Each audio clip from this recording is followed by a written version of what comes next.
today we're kind of hosting a research workshop on bioprinting regulation and bring together researchers from law and the social sciences and the creative arts to take a interdisciplinary look at some of the issues posed by bioprinting regulation. As is always the case at QT, we'd like to pay our respects to the traditional owners of the land. The QT statement refers to reconciliation. At the law school, we've also been busy supporting the Uluru Statement as part of a next generation of constitutional reform in Australia. We'd like to pay our respects to elders past, present and in the future, and particularly within our own group we've been particularly interested in some of the issues surrounding Indigenous intellectual property, including some of the issues in relation to Indigenous intellectual property and the sciences. We've written in the past on some of the conflicts that have broken out because of a lack of appreciation of law and ethics surrounding Indigenous intellectual property. And in the coming year we're going to be doing a bit of work in relation to the current inquiry into fake art, and there's a big investigation in relation to that. So today we've kind of broken up the program into different segments and sessions. It's my very kind of great pleasure to have as our keynote speakers today Nicol and Nielsen. Earlier this year I kind of made the quip that really they're kind of like McCartney and Lennon in relation to intellectual property, and I feel I can make the same joke again because we've just had Paul McCartney perform to 40,000 Beatles fans on the weekend. Nicol and Nielsen have done very systematic work over the last couple of decades, particularly looking at biotechnology regulation in all its many forms. They have been such wonderful collaborators to have over the past couple of decades. I can remember holding an event in my very first year as an academic back in 2001 with Professor Dianne speaking. So it's kind of nice that we've had a long continuity in terms of conversations about an array of different topics, but particularly of late in relation to bioprinting. So to start up proceedings, we're going to have a kind of a longer session with a kind of double act of Nicol and Nielsen looking at patentability and bioprinting, where to from here, particularly informed by their work in the past looking at a host of controversies in relation to intellectual property and biotechnology, but also kind of edging out into other fields of regulation as well. So I think you've just won a new ARC discovery project looking at some of the issues associated with genomic data as well. But there's quite a cluster of postdoctoral researchers at the University of Tasmania doing kind of work on bioprinting and some of the associated issues as well. So Nicol and Nielsen. Thank you. So thanks very much, Matt, and I'd like to affirm our long and ongoing relationship over many, many years. And Matt's been the one that has tended to get us to Canberra and now to Brisbane, and I don't know, you've not had many trips to Hobart, but there's one in the offing in February, so we'll hopefully reciprocate the great hospitality that Matt has shown us over the years. And February, Nick. February 2019, isn't it? 18? Yeah. Not that far away. But then we've got IP academics. Oh yes. So we've got a few things in the future to look forward to. And I'm glad that you've sort of cast an eye over what we've done over the years, because that's exactly the backdrop within which we thought it would be useful to present this talk. So what I'm going to start off with is the broad overview. First of all, why it's important to look at legal and ethical and social issues, then specifically drilling down to patent issues and some of the big patent challenges in this area and how the work in biomedicine really sort of informs that. And then Jane will get down to some of the more specific issues in the Australian context, particularly looking at how our laws in Australia are developing to cope with some of the challenges that intellectual property and bioprinting are throwing up. And then we're going to hopefully leave a decent amount of time for conversations, because we'd really like to hear your impressions on patentability in the area of bioprinting and how that might affect what you do or what other people might do with this really amazing new technology that potentially can benefit everyone globally. Okay, so patentability and bioprinting, where to from here? I start off with this slide, why we should consider not just the technology of bioprinting, but the broader ethical, legal and social implications. And Svenja and Anita are going to have to forgive me. I've got a couple of slides that I've already presented to you two, but you're familiar with all of this. So if you think of it, 3D printing generally covers a whole vast area of technology that has impact all over the place, right from the lounge room where we're making little Minnie Mouse models and Mickey Mouse models and the like, through to food items, and I know we're going to have a presentation on food, which is throwing up all sorts of particular safety and other issues. Car parts, again, other safety issues. Would you trust a 3D printed car part, for example, new brake pads or the like? Jewelry, guns is one particular safety issue, but then we've got laboratory-based 3D printed items, and of course the clinic, which is the main theme of today, bioprinting and prosthetics. And then, of course, in the bioprinting art space, and Svenja is going to be talking about her amazing work in that area. So, raft of legal issues. From the lawyer's perspective, this is a legal minefield as you look at consumer protection and product safety laws, competition laws, intellectual property, and right through to criminal law. That's when I'm thinking of making a 3D printed gun. What are the criminal law implications of that? Oh, I think we'll just close that, shall we? Particular issues for bioprinting. Of course, if you're looking at things that are going to be brought into the clinic, that are going to be implanted into individuals, then there are a whole host of issues to do with clinical efficacy, safety and utility, research ethics, and how these things can actually be manufactured and made in Australia. And I think Matt is going to be looking at some of those issues in his presentation.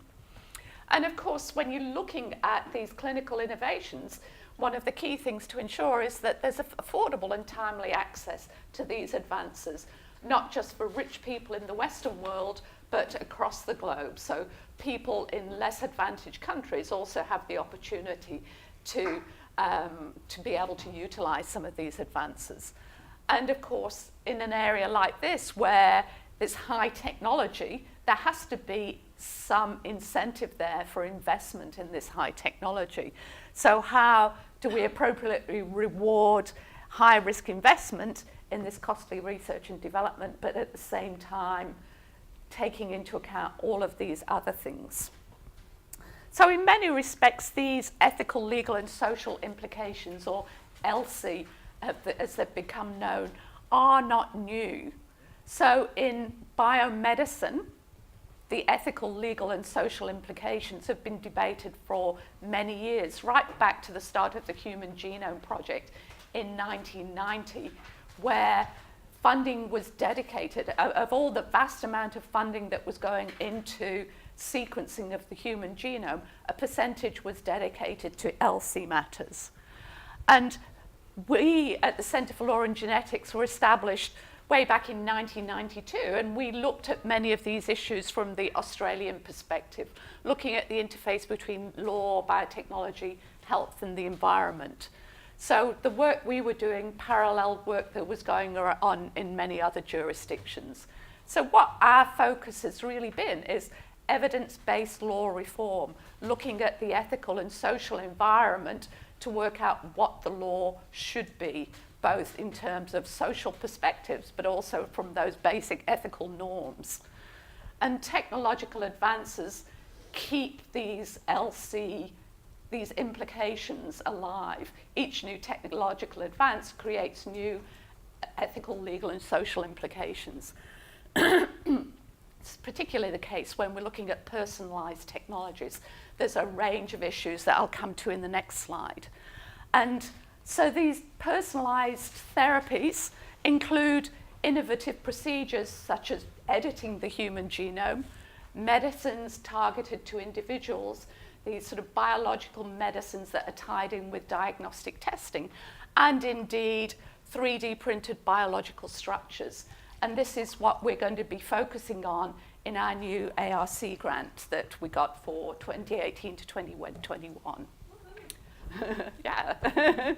So this is our team, just to give you an insight. We're lucky in that we have sort of multidisciplinary perspectives. I was a scientist way back. My initial training was in cell biology, so it fits nicely with this area. My colleague Lisa Eckstein was more of a geneticist, and we bring law and ethics and law and business. So Jane did a law and business degree a little while ago, not quite as long ago as me, of course. And we have advisors in genomics and bioethics and so on. So some of the key things of the work that we've been doing over the years, particularly targeted to biomedical technologies. So for example, biobanking allows for long-term storage and use of tissues and data for research. So it's storage of tissue, but the tissue is linked with health information and genealogical information and so on. Raises a whole host of issues in relation to participant consent, privacy, and access and benefit sharing. Similarly, precision medicine is raising a range of LC in relation to things like how we deal with laws when you've got a merger of research and clinic, public and private sectors, what I've referred to as a regulatory soup, where you've got this mass of regulations that have to be worked through to implement these technologies. And then regenerative medicine and genome editing are raising a host of new issues, how these technological advances can be analysed from the perspective of benefits and risks, and how do we update old laws to reflect current community values. So for example, in Australia, there's a prohibition on all genome editing in embryos. So we can't do the sort of research that's being undertaken in the UK, for example, in the US and China at the moment. So we're looking at whether we need to update our laws to ensure some of those things can actually be done, at least in the research context, not necessarily in the clinical context. Why patents then? So obviously this talk is about patents, and this has been the main focus of the work that Jane and I have been doing, although the rest of our team have been looking at other areas. Well, what is a patent? A patent is a temporary monopoly, a temporary period of exclusivity in the marketplace in return for disclosure. So you get this time period, usually 20 years, when you're free from competition, but you have to disclose the invention, the nature of the invention, and the best way of performing it. So it's often referred to as a social bargain. And in effect, it's a way of private ordering. What that means is that the patent holder effectively has the opportunity to control entry of different players into the market. So rather than having regulation by government, it's regulation in effect by the individual. There are a number of perceived problems that arise from this, particularly for biomedicine. One concern is that if basic research tools are patented, then this could close off whole areas of research. It could have the effect of slowing down the pace of innovation, and inevitably it could have the effect of denying consumer access or making consumer access more expensive and slowing it down. Getting a patent is quite complicated because you don't get a worldwide patent, you get a patent that's specific to the jurisdiction in which you apply for it. So you apply for a patent in Australia, you get an Australian patent. You apply for one in the US, you get a US patent, and so on. There are international agreements that make it more easy. So there are ways now that you can apply once for multiple jurisdictions, but each country assesses whether the patent should be granted according to its own laws. So there will be some commonalities and some divergences between jurisdictions. And we've seen this in relation to some of the biomedical patents. Something that can be granted in the US might not be allowed in Australia, or might be allowed in Europe but not in the US, and so on. So it's kind of complex. Oops. Sorry, wrong side. I've just put this person, Rebecca Eisenberg, here and her views on patents. Rebecca Eisenberg is really the first person who started raising concerns about patents in biomedicine. And she has written some really important things. One of my favourite quotes of hers is that one person's product is another person's research tool. So the idea is that one researcher can produce something really valuable, and that's their end product that they want to commercially exploit, get some return on investment for. But of course, for somebody creating something downstream of this, it's their research tool. So you've got a conundrum developing here. She coined the term the tragedy of the anti-commons. So the tragedy of the commons, some of you will know about this, the tragedy of the commons is that there's no personal property rights. People will inevitably overexploit the environment. Classic case is fisheries on the high seas. There's no property rights in fish on the high seas, so the tendency for everybody is to overexploit. The tragedy of the anti-commons is the opposite. When there are too many property rights, it could stifle innovation because it's simply too hard to get access to all of the rights that you need to develop your technology. And what Rebecca Eisenberg and her colleague Michael Heller said is that these create toll booths on the road to product development. And I would add that in biomedicine, of course, one person's product is another person's life-saving or life-altering treatment.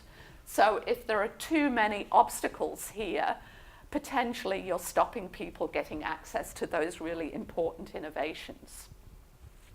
So how do we deal with this problem then, the anti-commons problem and a host of other problems? There are ways in law that these things can be dealt with. One way is for the courts to decide that these particular things should not be patentable. Judicial determination that the technology falls outside the bounds of what's patentable.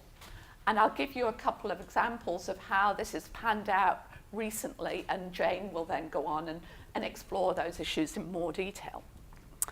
Exclusions from patenting, saying that some things this is where the legislature, the parliament says these things just should simply not be patentable, or the courts might say that these broad areas should not be patentable.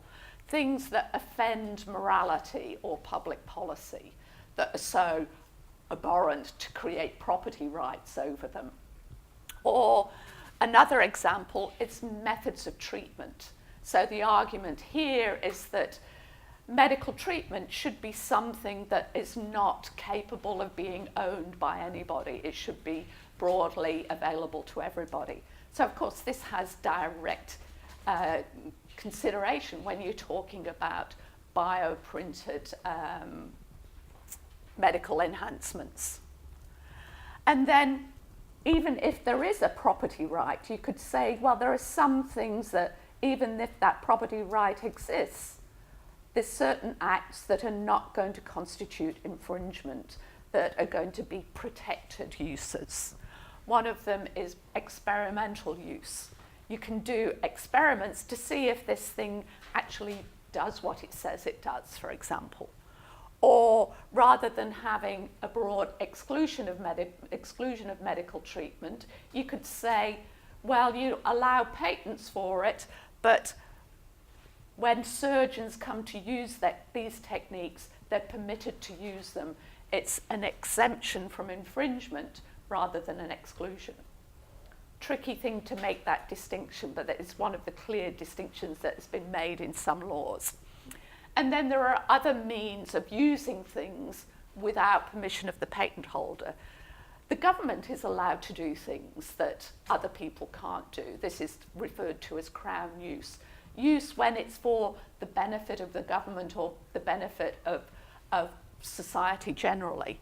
And then compulsory licensing is where you can go to court and say, look, this person has this patent, but they're not actually using it for the benefit of society. I want the court to give me permission to use it. So these are some of the areas in biomedicine where there are clear examples of problems of this patent conundrum. DNA sequences of the human genome, whole array of patents have been claimed in this area. Methods of diagnosis, methods of using DNA sequence to diagnose particular things. One of the key examples is the diagnostic test for a particular gene that's been associated with increased risk of breast cancer, the BRCA gene. Exclusive rights have been claimed over that, essentially saying that this one company that owns the patent is the only company that can offer that test. Embryonic stem cells is another example where exclusive rights can prevent others from gaining the benefits of these important technological advances. So arguably these are patentable because, to use the words that underpin the US patent system, anything human-made under the sun is potentially patentable. So if there's human intervention, things should be patentable, but non-patentable because, hey, these aren't human-made, they come from the natural world.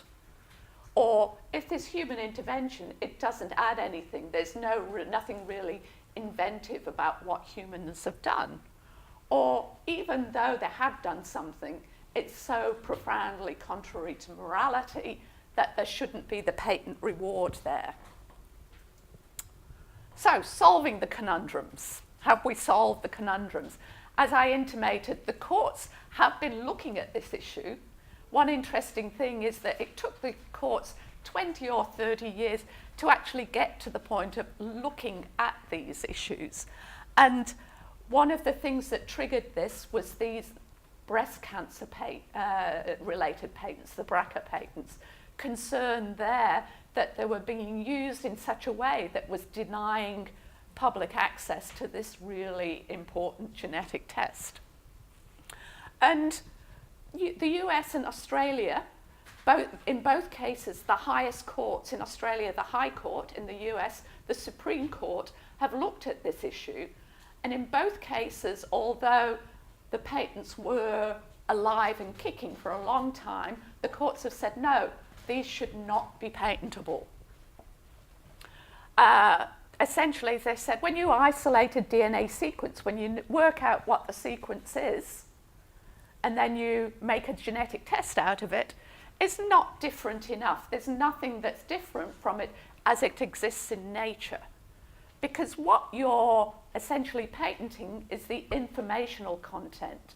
So even though the chemical structure has changed, and the original idea was changes to the chemical structure was enough, the courts have said, no, all you're patenting is information. Informational content is unchanged, although there might be some uncertainty when you're manufacturing new synthetic sequences in the laboratory.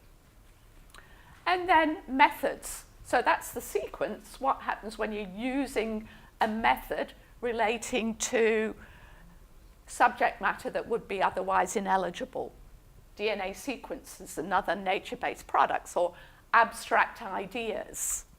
In the US, the courts have said you need something transformational or transformative step, otherwise you're doing something called preemption. Preemption means you're preempting all other uses of that subject matter. If you claim a diagnostic method for using the BRCA sequence, you're stopping everybody else from doing the same thing. So that amounts to preemption. And they said comparing one sequence with another is a simple abstract mental process with no transformative step. That's not been dealt with in Australia yet, and Jane will explain a little bit more about the consequences of that. So, consequences for biomedicine. Something needed to be done about these broad sequences like the BRCA sequences and the diagnostic method claims. Has the problem been solved? Not really. It's just created another layer of complexity in my view. We have huge inconsistency now globally. These patents are still allowed in Europe, but not in the US or Australia. And it's created uncertainty in biomedicine more generally. There's a whole raft of US case law, and there's real concerns that it's now created a real block around innovation in biomedicine. And the biotech industry is getting all worked up about this, and there's proposals that they're going to go to US Congress to try and get the law changed. So the risk is that biotech will be left without intellectual property protection, which is not good. We need to find the right balance.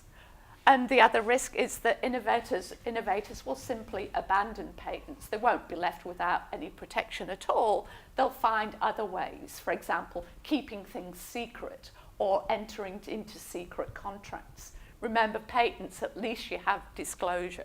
So those are the risks. So what about bioprinting then? We're finally getting onto bioprinting. The commercial reality is that bioprinting offers huge potential in the personalised medicine sphere. So we've been focusing on personalised medicine in our consideration of this, but of course recognising that bioprinting is broader than that. I've already mentioned there are the food issues, and I know we'll be talking about food later. So patents protect commercial investment in inventions, and of course we need this to take things through to the end product. The best ideas in research are fantastic, but we need some form of translation. We know that patents are and have been applied for in respect to a whole array of bioprinted products, devices, hardware, materials, software, and methods. Cover the whole gamut. And given the customized nature of many bioprinting products, what we say here is that it might be the methods themselves, the methods of using them, that become more valuable. And we've just got a few examples here from Australia. Organovo, one of the main players in the field, has actually been granted a whole array of patents in Australia already. Things like engineered 3D constructive tissue constructs, connective tissue constructs, and methods of making them. Various devices, systems, and methods for fabrication of tissue. There's at least 3 patents that cover that. Multi-layered vascular tubes, engineered liver tissues, and methods of making them. So these are the titles for all of the patents that they've currently been granted. And they've got further applications that are already being considered. So it's a live issue in Australia. There are a whole array of bioprinting patents that have been granted, and the question is, how does our patent law deal with them to make sure that we have this right balance in bioprinting? So we're getting there in biomedicine after 30 years of debate around it. Can we short circuit the debate in bioprinting so that we get closer to an appropriate balance for innovators, the original innovators, and also the downstream innovators, so that community as a whole benefits? And this is where we segue into Jane's part of the presentation. Oh, sorry. Thanks. So I should say that we've taken 30 years to get to the point where we're starting to solve some of these issues in biomedicine, but we've only got 4 years on this discovery grant. So we need to solve these problems in the context of bioprinting within the next 4 years. And the other thing I should say is that the little examples that Di had on the previous slide of patents that have been granted in Australia are a selection of patents, but there aren't that many. So we're really at the point where, or at a really preliminary stage. So there have been some patents granted, there are some applications pending under examination at the moment, but it's a real opportunity to preempt the issues that are likely to arise in the context of bioprinting, given what we know has happened in other areas of technology. And so what I thought I would do is to just run through in a little bit more detail the requirements for granting a patent. So what do you need to do to get a patent in bioprinting, and what does that give you? And so I've just listed the requirements for grant of a patent there in no particular detail. But the first thing to note is that there is a threshold test. So in order to be granted a patent, for it to satisfy the examiners, the invention must be patentable. So it must constitute subject matter that's patentable. And this is a generic requirement. So these requirements are contained in patent legislation over the world. So they're fairly consistent. Once that threshold has been met, an invention must be ascertained to be novel when assessed against the prior art. Very important requirement, obviously. Must involve an inventive step, must be useful, and there must be a full description of the claimed patent within the patent application itself. And so I guess the question that we are interested in today is to what extent are bioprinting products and methods patentable, particularly methods associated with bioprinting products and devices, given that we think what we're likely to see is a real focus on methods, given the customised nature of bioprinting. And I suppose the bespoke nature of many bioprinted products means that methods of producing them are going to become all important. So they're the requirements generically for obtaining a patent. If you want to obtain a patent in Australia, you file a patent application, which is then examined by specialist patent examiners to determine whether or not those patent requirements are met. And that will basically involve detailed consideration of the claims to the invention that are made in the application against the written description and state of the art. So the application or the patent will either be granted or the application will be refused. And once somebody has a patent, it gives them fairly broad rights. So as Di mentioned, it will give basically 20 years of exclusivity. So 20 years in which to exploit the invention, or importantly, to authorise others to exploit the invention. And exploit is defined very broadly. So if you have a product, you can exploit it by making it, hiring it, selling, or otherwise disposing of it, offering to do any of those things, using the product, or importing it. If you have a patent over a method, you are in a position to exploit it by producing a product or exploiting a product resulting from use of that method. So really, really very broad rights. And so it will constitute infringement to do any of those things without the authorisation of the patent holder. So you can see that the patents are a very powerful tool once you have them. Having said that, a patent can be challenged at any time during its 20-year lifespan. And in fact, the BRCA patents, the myriad's BRCA patents, were challenged, I suppose not too far into the life of the patents, but by the time the High Court's decision was handed down, the BRCA patents were a few months off expiry anyway. So it just goes to show you're never out of the woods as a patent holder. You may think you're safe once you've got your patent, but you're not. And patent examiners are, it's an imperfect science. They're fairly overworked.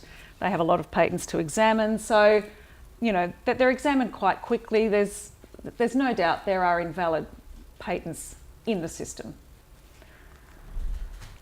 So as I said, the initial threshold that needs to be met is that the invention needs to constitute patentable subject matter, which in Australia requires that it be what's known as a manner of manufacture. And there's been case law in relation to this, which I don't want to go into in any detail, but basically the law is that an invention will constitute patentable subject matter where it constitutes an artificially created state of affairs. Okay, so this is this man-made or human-made requirement that has some economic utility. Okay, and that's a test that was laid down by the Australian High Court back in 1959.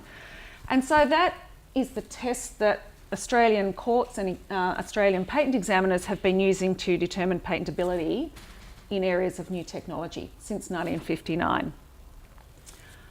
In relation to methods, given that we think methods are becoming increasingly important, and I should say that's not just in relation to bioprinting, it's in areas of high technology generally. So in diagnostics, in gene editing, in many areas, methods are really becoming the research tools of the future. And so it's fair to say generally that for methods to be patentable, to satisfy this manner of manufacture test, they must do more than replicate naturally occurring processes. And when we talk about economic utility, whether there is economic utility, that might mean commercial utility, but also social utility or some utility in the healthcare context. So we talk about economic utility, but potentially, it's a broader concept than just commercial utility. So the requirements, I guess, in other jurisdictions differ to those, given that these are the Australian requirements, but the essence of them is very similar across jurisdictions. And I guess the other thing we would say is that until recently that threshold for patentability has been quite low. That was until the myriad case came along. And so this case has really thrown into question how that threshold test, the patentable subject matter test, is to be applied when we're looking at new areas of technology. And so in Australia, the case was heard by the High Court, as Di has mentioned, and the decision in Darcy and Myriad Genetics was handed down in 2015? Is it 2 years ago now?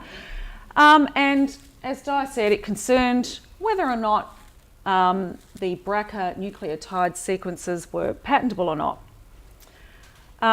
It took years. It took years to get a determination on this, but finally we got it. And Di's intimated already that the High Court held that nucleotide sequences are not patentable in Australia because the claims were to information only. Okay, information from the natural world. There was nothing that meant that they constituted patentable subject matter. So there was no artificially created state of affairs. The High Court confirmed that the test from NRDC, the 1959 case that I talked about on the previous slide, was the test that we should still be using. So they affirmed that they are the questions we should be asking when we are looking at technologies that fall within the established boundaries of patentable subject matter. But the High Court said that when we're looking at areas of new technology, so claims that fall outside the established boundaries of patentable subject matter, and potentially create new categories of patentable subject matter, we need to consider a range of other factors, or we might need to. And the High Court listed a number of factors that they considered to be particularly relevant, not just on the facts of the Darcy and Myriad case, but more generally. And I have paraphrased them to simplify them, but very generally, they ask questions like, if we granted a patent in this case, would it have a chilling effect on innovation? Would granting a patent impact on some other law? Would a patent be likely to be granted in other jurisdictions? And is it the place of us, the courts, to determine whether or not this subject matter is patentable, or should it be left up to Parliament to make that determination? So invariably, these factors will become relevant in new areas of technology like bioprinting, because they are going to test the bounds of what constitutes patentable subject matter. So, has that cleared things up? Are we now able to say with any certainty what's likely to be patentable and what isn't? Not really. So there are no clear signposts as to how those factors are likely to be applied in Australia. So we have the factors, but we don't really know how they're going to apply, particularly in relation to methods, because the Darcy and Myriad case didn't consider methods. Okay, it didn't consider diagnostic testing methods, so we've got very little guidance as to how they're likely to apply. And since the Darcy decision back in 2015, there have been a few opportunities where the courts might have used those factors laid down in Darcy, but they've somehow found a way around them. They've been really unwilling to engage with them, either by saying that the subject matter they're looking at falls within the established bounds of patentable subject matter, or by just ignoring them completely, which has led to a suggestion that they don't really know how they apply. There's been a real unwillingness of the courts to engage with those factors, which leaves the Australian Patents Office a little bit in the dark as to how to treat methods and how to apply the Darcy factors. Okay, so it's difficult because we don't know how these bioprinting patents are being examined. In the US, and I don't want to go into this in any great detail, Di's alluded to it already, but diagnostic methods in relation to the BRCA gene were at issue in the US Myriad decision.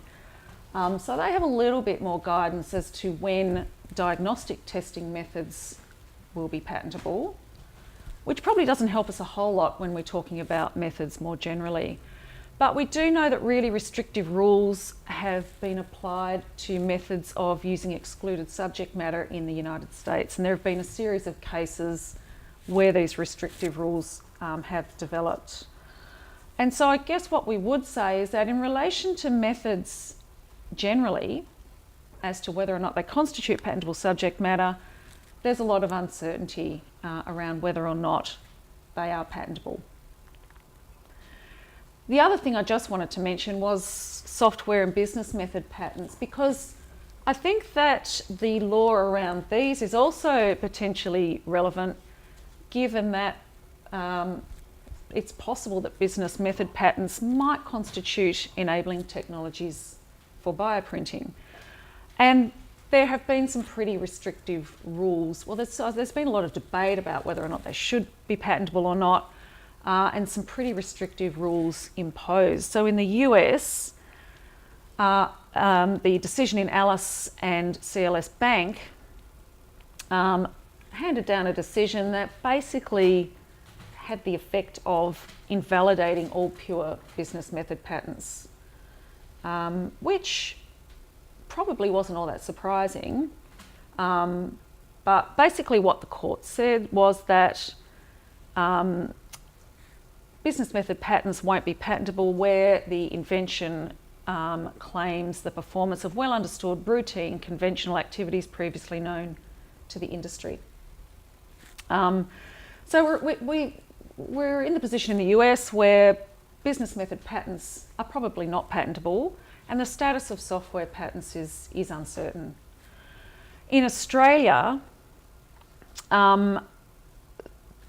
we're a little more liberal with business method patents. So recent case of research affiliates and the Commissioner of Patents, court held that mere computer implementation of a method is not patentable where there's no physical effect beyond that of an abstract method. And that case dealt with computer implemented financial methods. So I guess they're peripheral to bioprinting, but I would say not irrelevant, potentially relevant. And so I suppose in Australia what we would say is that it's possible that business methods are patentable, They've survived a recent Productivity Commission recommendation to abolish them completely. So it's probably the case that they remain patentable in Australia, although on fairly limited grounds.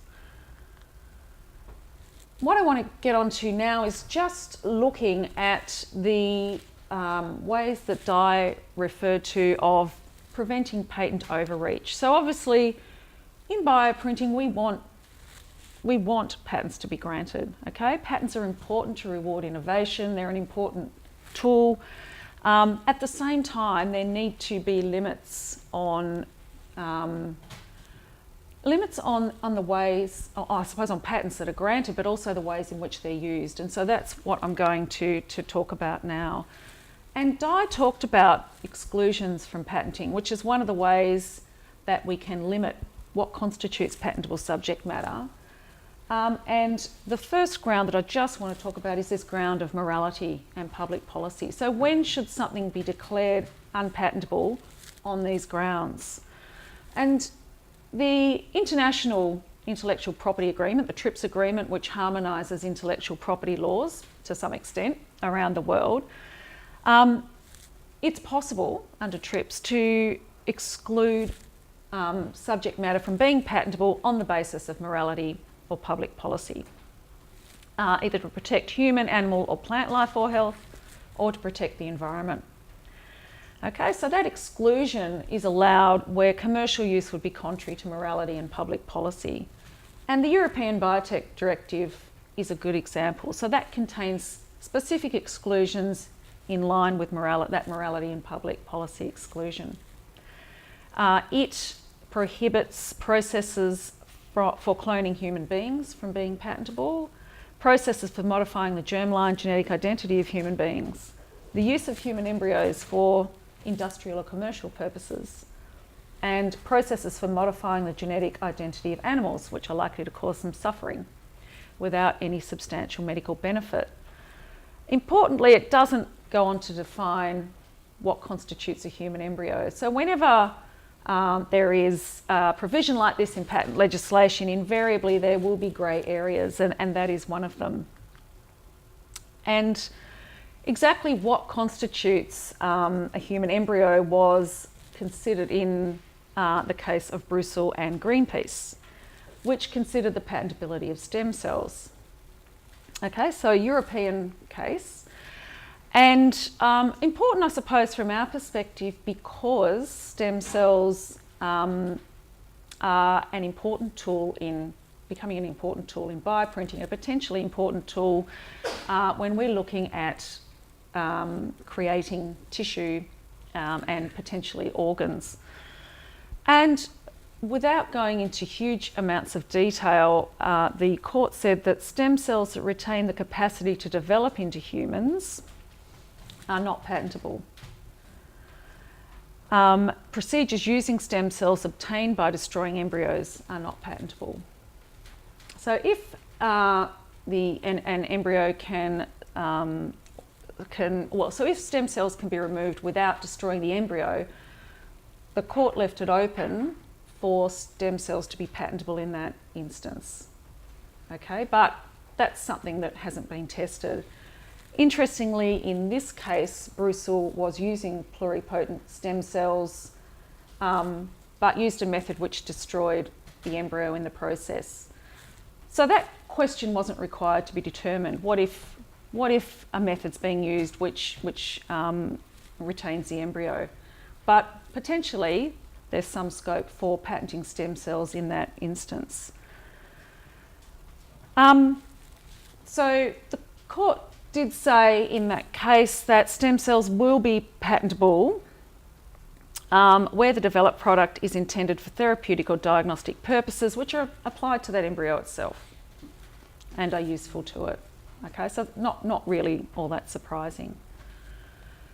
So we have these exceptions around morality and public policy, but there is no specific exemption under Australian law. Okay, so Australia hasn't incorporated an exemption to preclude patentability on the grounds of morality and public policy. although it does contain an exemption where the grant of a patent would be generally inconvenient. Problem is, we don't really know what generally inconvenient means. It's been successfully argued where public access to a freely available product would be adversely affected. So for example, you can't patent a set of instructions for a computer because people who've bought that computer won't be able to use it if the instructions are patented. It's only been argued in a few cases, and it is very unclear what it means. So we don't really know whether it incorporates morality considerations or not. Okay, potentially it might. It has been suggested in a case that I'm going to talk about in the next slide that it may be used to exclude methods of medical treatment, although we can't really say definitively whether that's the case. I suppose the point is, though, that potentially it could be used to exempt or to exclude subject matter on the basis that it offends public policy. So, as Di pointed out at the beginning, methods of medical treatment are another area, I suppose, of patentable subject matter that are permitted to be excluded under the TRIPS agreement. They are excluded from patentability in Europe. So surgery, therapy and diagnostic methods are excluded from patentability under the European Patent Convention. There are no exclusions in the US. Okay, so the US patent legislation doesn't exclude methods of medical treatment, nor does the Australian Patents Act. So the situation in Australia relating to methods of medical treatment on the human or animal body are uncertain. There are a couple of cases that give us a little bit of guidance. Apotex and Sanofi Aventis is probably the main one. It's a recent case, relatively recent case, where a method of using a known drug for a new purpose was held to be patentable. Okay, so we do know that to some extent methods of medical treatment may well be patentable in Australia. But at the same time, it seems that methods of surgery, so methods of performing treatment directly on a patient, probably aren't patentable. Okay, there's no specific case law to tell us whether or not this is the case, but it seems questionable, I suppose, whether or not they would be patentable. And there was a comment in the Apotex case that suggested that that surgical methods and other in vivo treatment of patients shouldn't be patentable.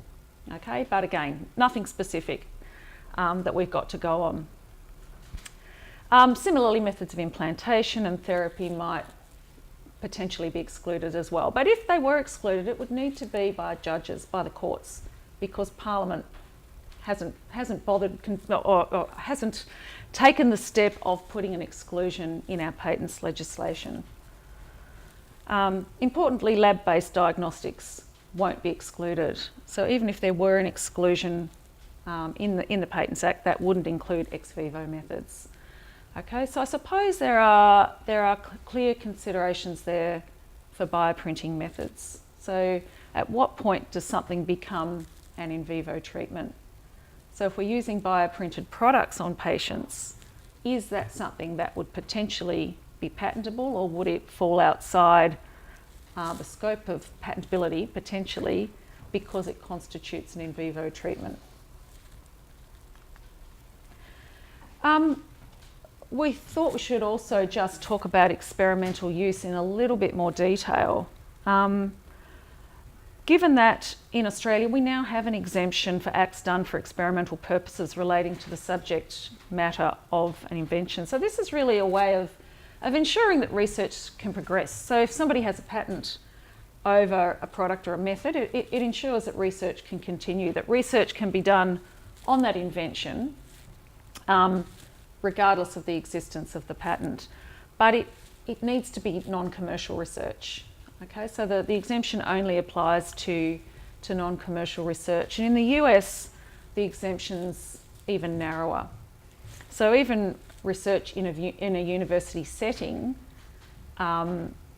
probably doesn't fall within their research exemption, because research constitutes the business of a university. So probably fair to say that the Australian exemption is broader than the exemption in the US, although it really just allows research on an invention, not with an invention. Another thing that we have been mulling over is whether or not a therapeutic exemption to infringement might be something worth considering. So this is something that was considered by the Australian Law Reform Commission back in 1994, based on the fact that the US, I think around that, 2004, I'm a decade out, around that time the US introduced an exception into their patents legislation from infringement for a medical practitioner or a related healthcare entity performing a medical activity. And basically what this does is to say that your surgeons should still be entitled to perform surgery on patients despite the fact that they might be infringing a patent. Okay, and this is, I suppose, a response in the US to the fact that, methods of medical treatment are patentable. So it's limited. It's a limited exception. So it really only it only applies to medical practitioners, and it won't apply if the procedure involves the use of a patented machine or product, or infringes a biotech patent, drug or reagent. So it really is a limited exception, and I think that there is a real scope to ask whether or not that would even apply if we're looking at a bioprinting product. So for example, inserting a device that's been bioprinted into a patient, because there is potentially infringement if there is a patent over the machine that printed the device. So we have no equivalent protection in Australia. Is there something that should be considered? Is it necessary in the bioprinting space? And finally, Di alluded to compulsory licensing and Crown use. And so I won't say a whole lot more about that, except that although an applicant can apply for a compulsory licence, or the government can assert Crown use to use a patent without the authorisation of a patent holder, these provisions have really been used really infrequently. Okay, they're pretty convoluted, they're difficult to understand, but they are there, and it's arguable that the threat of having them there is enough to ensure that patent holders freely disseminate their technology in order to avoid somebody applying for a compulsory licence or the Crown deciding to issue a licence. And in fact, there was talk in relation to the BRCA patents about the government possibly issuing a licence for government use. In the end, that wasn't necessary because the patent holder decided not to enforce those patents. But interestingly, that possibility was there. And just to finish off, I suppose, we're I think this is a watershed moment. We're at a real turning point here, because we're at the point where there are a number of patent applications pending. We're having patents being granted, and so it is time to ask, what should be the bounds of patentable subject matter in the bioprinting area? To what extent does the law that we have got already feed into, whether or not they should constitute patentable subject matter? And which of these tools should be utilised in order to avoid overreach? Because we don't want the situation we've had in other technology areas where patents have been granted fairly prolifically and have set up this, I suppose, generated this sort of toll booth effect. So there's a real opportunity, I think, to consider these issues before they become acute. We've got this difficulty that there are interjurisdictional divergences in the application of patent law and the way that patent overreach is dealt with, but these are all issues I think that we need to work through, and the sooner we do it, the better. Thank you.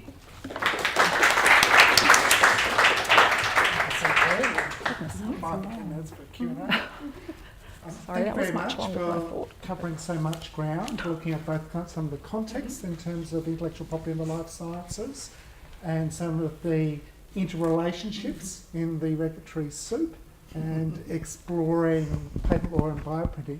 Just listening to both of your talks, I thought there was an undercurrent of quite a strong competition, law and policy theme coming out, both with your comments about the anti-commons and some of the discussions in relation to mechanisms that can be used under patent law to address concerns about access. And you know, there's been a lot of debate in terms of the shake-up of the 3D printing industry and the more niche industry of bioprinting. I wonder what thoughts you have about that relationship between intellectual property and competition policy in this emerging space. Particularly looking at you, Yeah, Jane, as one of the leading IP and competition yes, lawyers I've in the done country. quite a bit of work in this area, and I have to say it's not a strategy I would consider to be very promising. So, I mean, we've written about this quite a lot. So, competition law is there. There are obviously the misuse of market power provisions, and indeed, if you want to apply for a compulsory licence, you probably need to establish anti-competitive conduct on the part of a patent holder, but that is a difficult thing to do. So it's a difficult thing to do even if you're not dealing with a patent, with intellectual property, but establishing that a patent holder has market power on the basis of its intellectual property is next to impossible.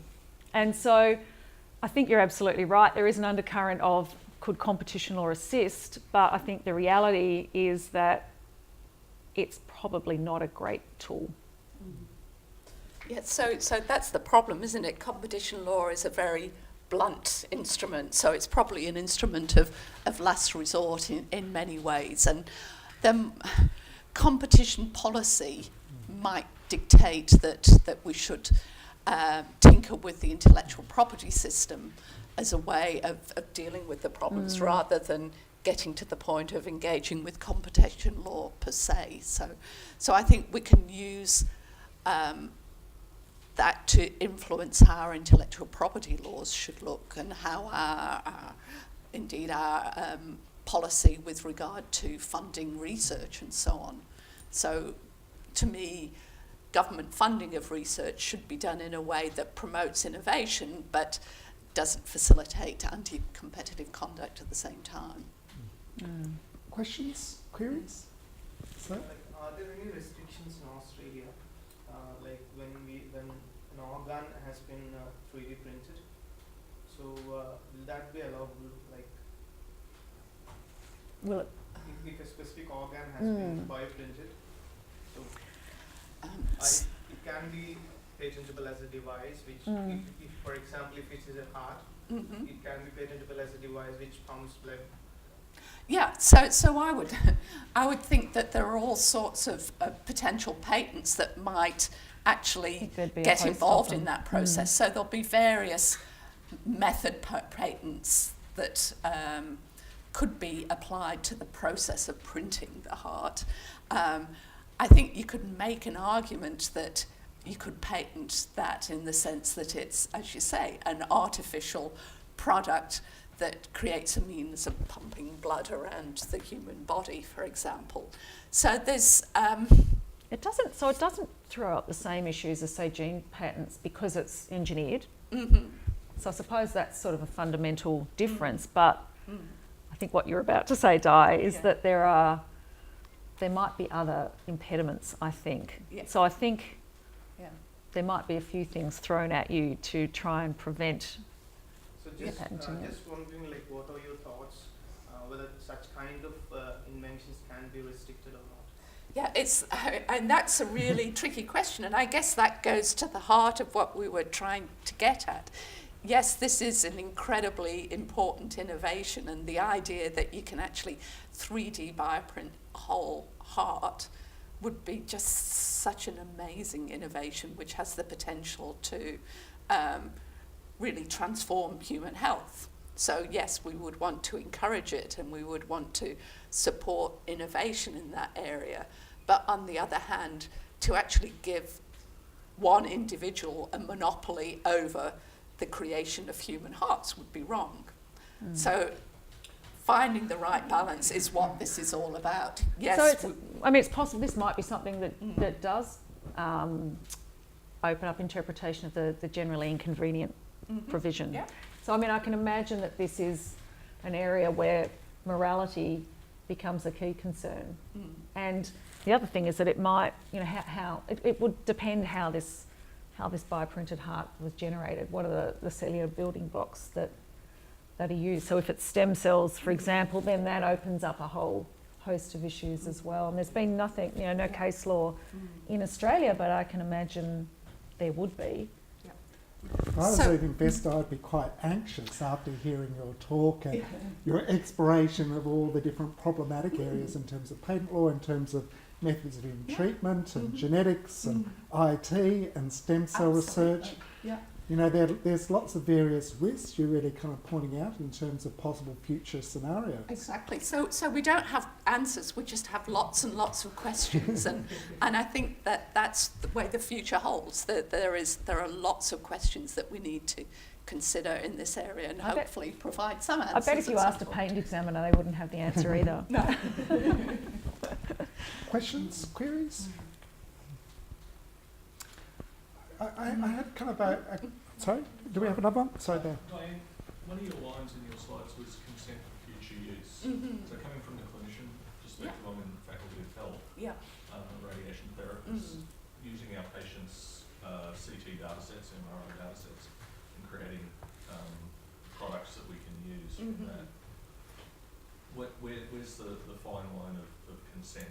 Yeah, so this is a really, really tricky question, and obviously there's patient consent in the clinical context and consent for you to undertake research as well. And one of the debates that's going on is whether it's possible to give broad consent rather than specific consent.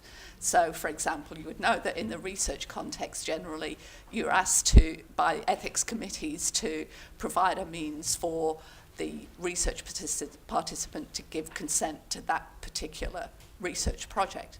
Of course, it comes up in biobanking because this is material that's going to be stored for the long term for future unknown projects, and so the argument is that it should be possible to ask the participant to give broad consent to the whole array of projects that are likely to come up in the long term. But there's a lot of debate in the bioethics literature about whether that's appropriate, whether broad consent is really ethically permissible or not. I think in Australia we're moving more towards acceptance of broad consent, but it's one of those contentious issues that there's no easy question for. The future event sort of is unknown. Yeah, exactly. Do you need to revisit the patient's consent yeah. each and every time? Yes, and there've been a number of population-wide surveys that have asked this question of patients and participants, and they've often said, no, we don't want to be asked for reconsent every single time. We've given our consent and that's it. Just go ahead and do what you want with our tissue, because we've done it for the purpose of advancing healthcare, and we see this as really important. But so this is where you've almost got a clash between social values and ethical norms. And it's not clear how those are going to be resolved yet. And of course then you've got the added complication as to what happens when there's unknown findings that need to be reported back to the participant. If they have said that they don't actually want to be informed, is there still an ethical obligation to inform them? So these are the sorts of things that are throwing up just huge issues. And again, we have lots of questions but no clear answers. Yeah, it's an excellent question. I mean, there's been lots of litigation. Greenberg versus the Miami Children's Hospital was about patenting, research by a population group, more versus the University of California had those sorts of questions, and very contentious issues. So really, really excellent kind of question, and kind of throws up some of the inherent questions about what is the relationship between patent law and ethics, and how do you accommodate some of those issues and concerns. Questions, queries? So, just to add to Mark's comment about the relationship between competition law and patent or IP law in general. I mean, do you see that some of the methods and technologies are becoming more de facto standards, or becoming essential for producing something? Because at least I'm from Norway, so I'm familiar with the EU law of discussion of essential facilities and standard facts. So are there other discussions of that in terms of competition? So again, there have been lots of discussions around this, whether there are de facto standards in biomedicine in particular, where you could apply those sorts of FRAND licensing requirements and so on, or looking at standard essential treatments and so on. What the arguments that have been put so far is that each particular diagnostic test or biological technique or so on is so specific, so personalised, that standards are not yet emerging in this area. And so there have been people like Larry Horn and others that have looked at this and looked at the question as to whether we can translate those standards arguments into biomedicine. So I don't think we're at that point yet, but again, questions are being asked. And I think it's a really good thing to consider. It might be the case in bioprinting that you might have more emergence of standards. So I'm writing something on this at the moment in relation to the Ariosa and Sequenom litigation with Esther Van Zimmeren. I don't know whether you know Esther, and Naomi Hawkins from the UK. And so we're looking at this question as to whether or not non-invasive prenatal testing, the method constitutes a standard. So I think what we'll probably end up saying is that it's very difficult to establish that any diagnostic method or method related in the health law context constitutes an essential standard. Given that I'm writing the Australian portion of that paper, I think it's going to be next to impossible, because the essential facilities doctrine in Australia is really restrictively applied. So I think it's a long shot.